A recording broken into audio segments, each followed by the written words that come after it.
feel a bit more anxious than usual about releasing this video, but it's something that I should do because I made a game over Steam in for Steam in about a month. It's a grand strategy game. This is one of the battle scenarios that you can have in the actual grand strategy. There's a bit of a fog of war, but I currently have about 1,000 ships on my side, and there's 990 on the other side. This is about the sixth time that I tried to start doing this video. Um, so I'm a little anxious, more so because I know there are things that need to be adjusted and fixed in the game and that it's not entirely perfect, but I'm following the idea that if you don't ever finish a project or reach a particular goal, you're never going to actually do it. So I built this with the mindset that I'm going to get this out into the world and share it with people, whether it gets a single purchase or not, I don't mind. One of my life goals was to put up a game on Steam and something that I would enjoy playing, and I love uh, very large fleet battles, something reminiscent of you know um, Napoleonic era warfare or Roman warfare, but in space and in 3D. And that's what I built for myself and maybe other people that might enjoy it. So the opposing enemy is going to be coming at me. There's a lot I have to modify in the game, including making the AI a bit more intelligent, a bit more sneaky, um, faster movement of my ships, longer range firing of my ships.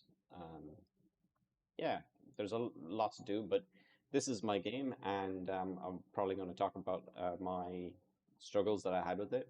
My wife went away for about 2 weeks, and I thought I'm going to really work hard on this. When the kids are asleep, I will stay up late and I'll drop them off to school. I'm currently out of work, so this was a perfect opportunity for me to build something or do something on my bucket list that I actually wanted to achieve. That would took a bit more time than my usual videos, which was 2 to 3 days. Maybe sometimes a big project might take a week or two for me.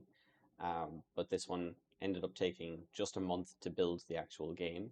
And then it was another 3 weeks to actually get it up onto Steam. Some people say build a Steam game first, or the Steam store page first. However, I couldn't conceptualize doing that because I was still building the actual game and I wasn't sure about the images or the settings, and I needed the game to be built to extract data out of that. And I was right, I think, because the Steam store requires you show images of your game in play to show that you actually built what you're going to build. There's a link in the description. If you would at least just put it on a wish list if you're on Steam, that would be wonderful. But I'm just doing my devlog on it now, I guess, which is talking about some of the pain points. I think working alone is there's benefits and there's like disadvantages. If you want to make a decision on something, you just make the decision on it and then it's done and over with. However, there is nobody to like go, hey, did you think about that twice and maybe you shouldn't have done that? Like, for example, I'm not going to use these ships in the next version of my game for the player character.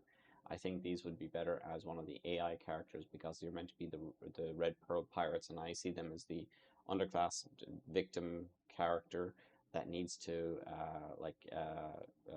like muster together ships to fight against the other enemy in the game. And these ships look too nice for that. So these look like they could be the bad guys. However, when I was building the bad guy ships, which we can now see, I built these guys with a bit of a curved dome in front due to the fact that when they move at a particular angle, they still look like they're kind of right. Um, uh, but if they were like really flat, they look like they're just flying sideways. And I know it's space, it's to be expected, but you know, this fit more of a sci-fi theme. But the fact that they're all white ships and stuff like that, you know, it's kind of like, oh, they're too nice or too good. Maybe I'm not too sure. They don't have that vibe of being the bad guy for me. Uh, yeah, so when dealing with working with other people, the combination of points of view, I think, make things better. I heard somebody saying something, if you want to build fast, do it alone. If you want to build big, do it with other people. I like that, but I wanted to do this by myself. Um, and I wanted to see what it was like to start with, having an exe file that somebody can just install, run, plays on Steam, and wanted to understand all the different criteria behind that, including, you hear about what Steam wants you to, how they want you to describe the game, how they want you to say whether or not it's a grand strategy, a strategy, simulation, single player, multiplayer, all those kinds of things.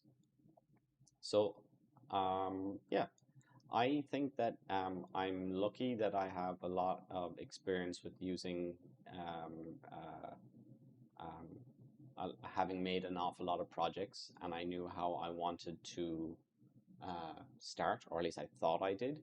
But I actually started this project maybe about 3 or 4 times before I thought this is the way to get something done in the time period I had, rather than learning a whole new system. For example, I was working on learning Godot, but the UI interface for me was a bit abstract and confusing, and I found it difficult to get even a menu system working properly, although I'm sure it's absolutely fine. I have used Unity, but I also wanted to use something separate than Unity because I haven't used it in a while, and it's nothing that I have no problem with it at all. Um, I probably would have liked to have used Unreal Engine for the quantity of units that I envisioned in my mind and the quality of the graphics. But I ended up using basically C++, or CPP, C++, and JavaScript, HTML, and CSS to just get to the point of what I actually wanted to create, which is a large battle in space. And that's what I got. So now I can move my ships in 3 dimensions. Like there's dive, and maybe I might want to increase the speed of that. But these are all tweaks that I plan on adding as settings in the game that the player might be able to adjust for themselves. Maybe not in the campaign, but like in other skirmish battles, maybe in the campaign. The whole idea is that I'm in charge of it. I can build it. I can do whatever the hell I want, and I'm very happy about that. I did After I completed the game. I did, and I actually had it up on the store, and everything was like, this is now allowed to be released to the world, which is in a couple of weeks' time. I actually didn't feel so good. Not that I felt nervous or about the reception. I guess there is that, and I don't expect anything. Like as in, I think I'd be more anxious if even one person ended up buying it. However, I feel as though like, did I complete enough? Did I do enough? Is this actually a good project? Is this, did I delude myself in thinking? And I keep on going back to, do I like playing and doing the battle? Yes. The battles. Do I like playing on the map? Yes. Um, do I like the story that I have envisioned in my mind and where I'm going with it? Yes. Um, so maybe it's just some form of imposter syndrome. Maybe it's something else, but I do know I have to share my game, and I do know that I built it, and I can always say I have a game up on Steam, and maybe in a couple of years' time I'll be proud of myself even properly, rather than questioning it. But I'm positive I'm going to get some negative reviews, and who doesn't, I guess. And I don't know if I'm uh, uh, psychologically messing with myself right now, but yeah, I built a game from beginning to end with all the different technologies, some that I knew, some that I didn't know, and I just wanted to share it with you guys. So If you see Red Pearl Pirates on Steam, I would appreciate it if you could just give it a wish list, and that's about it. I don't even expect anybody or want anybody to buy it. Apparently, only like 0.5% of your audience on LinkedIn would ever even look at Steam. So, anywho, here it is. Thank you, and goodbye.